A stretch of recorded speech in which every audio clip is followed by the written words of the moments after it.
Hello, everybody. Welcome to another episode of CMN Chats. My name is Alexa Sandler. I'm a senior prad major as well as a digital content assistant within the College of Communication. I'm so excited to bring you guys another episode of CMN Chats featuring journalism student Nadia Hernandez. Hi. Hello. How are you? I'm good. How are you? I'm good. I'm excited to be here. Well, thank you for being on the show. Very excited to have you. So why don't you just start off by telling us a little bit about yourself? Yeah, so I'm a freshman at DePaul. I'm studying journalism and I am minoring in peace, conflict, and justice studies. I am the assistant news editor at the DePaulia, which is DePaul's student newspaper. And I'm also the deputy secretary at DePaul's chapter of National Association of Hispanic Journalists. Amazing. So being a freshman, how was the transition from high school to college for you amidst the pandemic? It was really weird because I was at the beginning of the pandemic while still being in high school. I was really excited because I was like, at least I'll get to be in DePaul at the fall. And unfortunately, we didn't really go back. So that was kind of a bummer. So transitioning's been a little bit harder because I'm still trying to get used to the DePaul like environment, trying to figure out like this and that. And it's not really that simple on an online environment because you kind of just have to go and search for yourself. Like obviously we have these resources, but it's not as it would have been easier just to have like pop in and be like, hey, can you show me how to do this? But I definitely think by the end of my freshman year, I'll be more comfortable and feel a bit more of a DePaul student rather than just someone taking online classes. Yeah, totally. I mean, being a student myself, when the pandemic started, that was the first time I'd ever taken an online course, and being remote for that matter. So as a struggle I had, I'm sure you faced that too. It's very different learning environment. But I hope for you that soon we can get back into the classroom and you can really get that full DePaul experience. But speaking of school, how did you decide to study journalism? So I was on my high school newspaper for 3 years and I really loved writing for it. Like I loved reporting. And it wasn't until I think like the middle of my junior year when I kind of like had this epiphany where I was like, I can do this for like a career. Like it was not something that I don't know why I didn't really consider. Like I watch the news a lot. Like I'm super into like political news, environmental news, even just like pop culture news. And I was like, so why don't I do this? And that's really where I started researching schools, researching like different degree programs for this, and it kind of just all fell into place. Like I'm really confident in this decision, and it's something I haven't really like I guess doubted ever.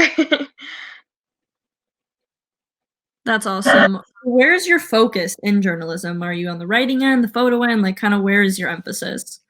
I would say my emphasis right now is the writing end. I really like doing print stuff. That's primarily what I did in high school.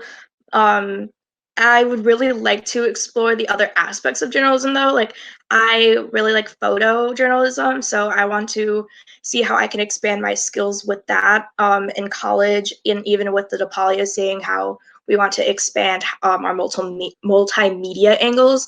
I also want to explore like even just in general multimedia. I think in this world where print isn't the most primary source of news now, like people are getting it on their phones, people are getting it through the internet more.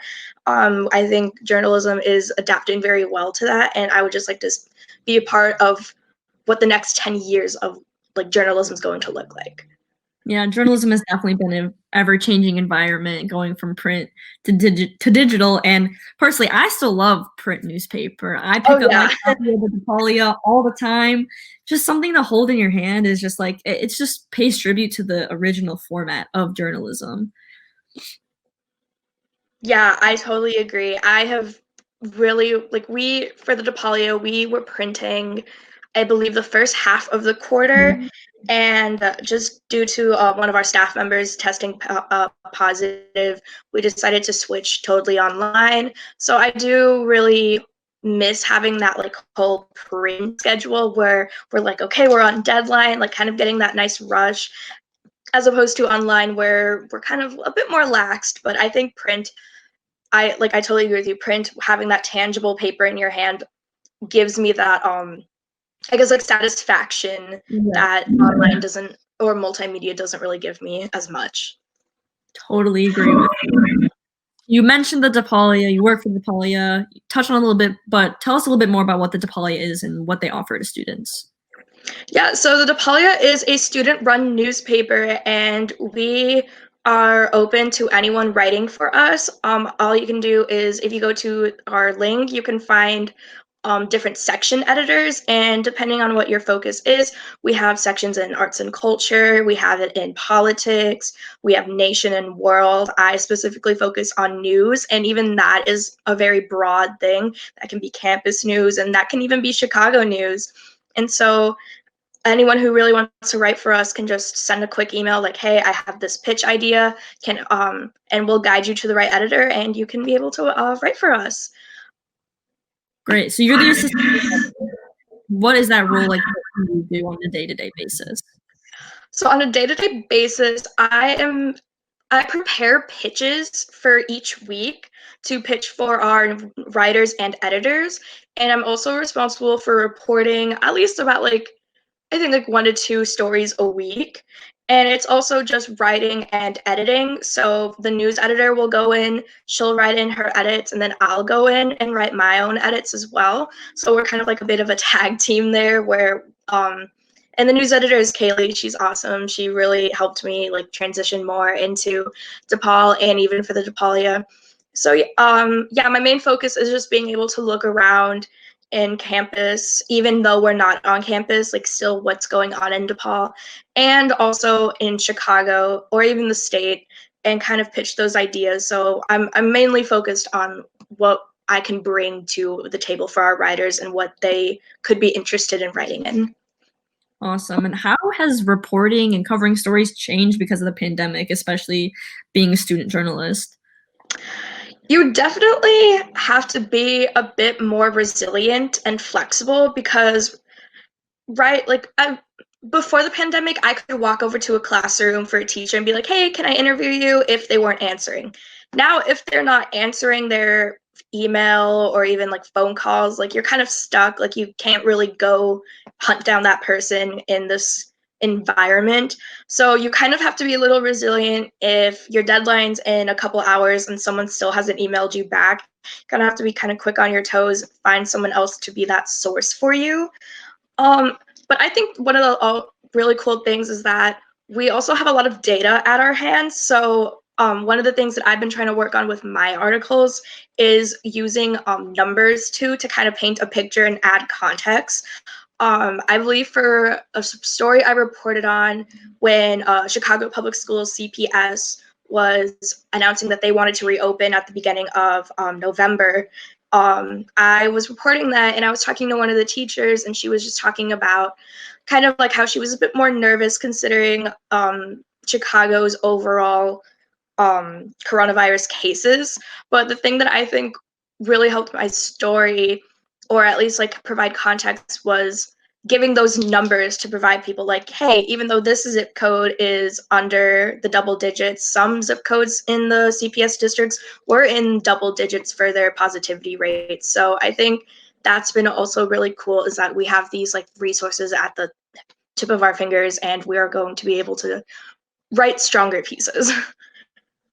That's, yeah, totally take advantage of the situation and learning new skills and resources that you may have not thought about prior to the pandemic. So trying to find some positive and some negative. Yeah. A great way, especially as a young journalist, to go about it. But connecting back to you being a journalist, you mentioned before that you're involved in the National Association of Hispanic Journalists, or NAHJ. Tell us more about that and what they do. Yeah, so NAHJ, our mission is basically giving a voice to Latinx journalists and to the Latinx community. As minorities, sometimes our issues and our concerns are overlooked in mainstream media. So our goal as Latinx journalists and Hispanic journalists is that we want to be able to report to our communities with our voice, knowing that we are a part of that community. I think there's a better understanding when that happens, when you have someone who identifies with that community reporting. And this is, I believe, our second year um, as a official organization. So we are kind of like in the midst of launching our website, launching a newsletter, and basically kind of curate like what else do we want to do. I was really lucky to join in so early, so I can have a voice in that as well, and just kind of build it up from the ground, and that's really cool. That's really awesome that you're part of the creation of this really amazing organization that's giving a voice to a community that you are a part of. I think that's super special and super awesome. And I've seen the growth, especially in the Latinx community within DePaul. Having the La DePaulia section of the newspaper was so awesome to see that launch. Do you guys work closely with the members of that section of the newspaper? Yeah, we do. So our editor-in-chief, Hillary, and our managing editor, Maria, they are both the president and social media coordinator at NAHJ. And we also have Richie, our vice president, and Julian, our, I believe, membership coordinator, who are from Pueblo, which is the bilingual section of 14th East. So we all kind of like overlap, and we're always looking for opportunities for people from La de Paulia and Pueblo to join in on our events, because we are connecting with reporters and photojournalists and people in the industry through NAHJ, and we just want to give like those connections so that we can really emphasize that being a bilingual reporter is also a very real career option. 100%. What opportunities, like events and resources, does NAHJ offer to students? Recently, we just had a scholarship where we offered free memberships to National Association to Hispanic Journalists, I believe National Association to Black Journalists, Asian American, Indigenous, LGBTQ plus journalists as well, like these national associations where you can get those memberships for free. And we actually had about like 20 people sign up for all these different organizations, which was really awesome. And that was through our advisor.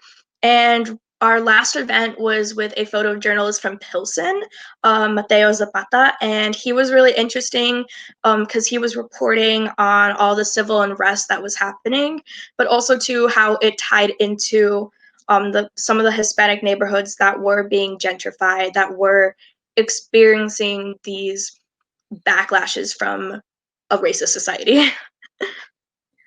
How can students get involved with NHJ, especially being remote? What are the opportunities that are available now and in the future? I think right now we are planning to be more, we have to have more of like a social media and internet presence. So we are in the midst of launching our website, and that'll have all of our events recorded. We're going to have our members there on our emails. So if you are interested, we're going to post like our dates for future events. And we're also going to have a newsletter for our members so they can get also updates on our events. And even we're going to try something where we start saying, okay, here are the top 5 stories from this past month about Latinx communities. And we're going to really try to focus on either DePaul stories or DePaul Latinx stories, or even just Chicago Latinx stories as well. And I think that's going to be really beneficial for students, especially student journalists, because they're going to be able to know that there is a community that is there for them, and in DePaul that's going to connect them to future careers. That's really awesome. I'm really excited to see that in the website and the newsletter. Yeah, same. So really amazing. You know, something that I was told about you was that you've actually had a story published on local TV. Can you tell me Yes. about that? What was the story? How did that feel? I want to know everything. Okay, so this story was it was a column, and it was about me and my grandmother, and it was about our first time voting. My grandma has been a citizen for about 20 years, yet she has never voted before. And with this past election, this was also my first time voting. I turned 18 in February, so this was my first time voting in the general election. And the story was really just a reflection about what that meant to us, especially as Latinx women, what it meant for two generations to come together and really talk freely about that, because sometimes it is taboo in certain families to not talk about politics. But me and my grandma have always been so close, and it was just kind of like a really nice moment to know that we were going to create change for each other and for our family and even our community, and just larger, creating like this ripple effect. And so that got published in the DePaulia first, and randomly I got a text from, I forgot who, but it was one of my editors, and they're like, "Hey, Windy City Live wants to feature you on a segment for first-time voters," and I was like, "What? Okay." So this one of their, I believe, field reporters contacted me, and they're like, "Hey, we saw your story on the DePaulia and we want to feature you on a panel of first-time voters for Windy City Live." And I got to, it was a remote thing, so I was in my like dining room talking to Kelly and Ryan from Windy City Live, and I was with another gentleman who was a first-time voter. I believe he was an immigrant. I forgot from where though. And it was just a really cool experience to talk about first time voting, as being Gen Z, as a minority, and especially in this political climate. And it was just a really cool experience because when I published that, it was kind of like I said, like a reflection. I didn't really think anyone was going to see it, maybe like my family, but to know that Chicago and especially like these other kind of networks are paying attention to what you write and getting that recognition felt really nice. So yeah, to have your voice heard and showcased is really a special experience, and I'm sure that your grandma was very proud of you on getting that story featured. So congratulations on that. That's really amazing. Thank you. And you're we talked about before. You're a freshman, and you still have a lot to learn, but you've had so much experience. Like, what are some of your future goals? So what's the dream? Oh my goodness. Question, I think know right you don't need to have an answer for this. now, no, it's something I do think about because as a journalist, I think we do have a lot of power. We have a lot of individual power, and it really brings a lot of impact. Like if you look at past events, especially like Watergate, that was because of journalists. And even now in the pandemic, like journalists uncovering more and more stuff about the election, about the pandemic. Like we really have so much. There's a lot of trust from the public and journalists and these huge networks that I think is going to strengthen over time. And I think in the future, I really want to focus reporting on racial injustice. Hopefully, at a local angle, I would love to stay in Chicago and report on the neighborhoods around here, especially in whatever, like 10 years when this pandemic's over. Like, what are going to be the effects of that? And is it going to oh my God, I can't speak.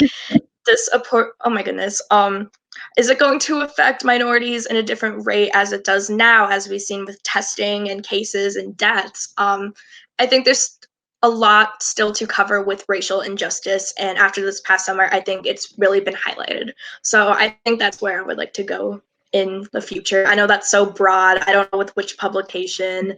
I don't know. Expect you to know that.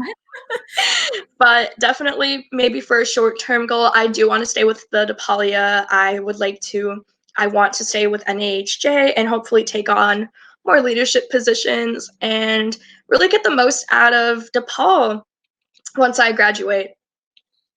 It's amazing. You seem so motivated and so hungry, and I am super inspired by that. That's really amazing that you've been able to accomplish what you have and have these amazing goals for the future. And it does not seem like you want to stop anytime soon, and I love that. Thank you. Well, those are all the questions I have for you. I want to thank you so much for being a part of this. So this was amazing to chat with you about journalism and NAHJ and the DePaulia. Yeah, thank you for having me once again.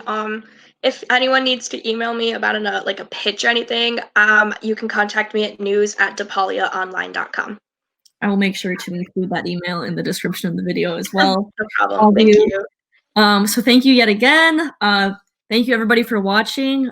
Make sure you stay tuned for future episodes of CMN Chats. Thank you.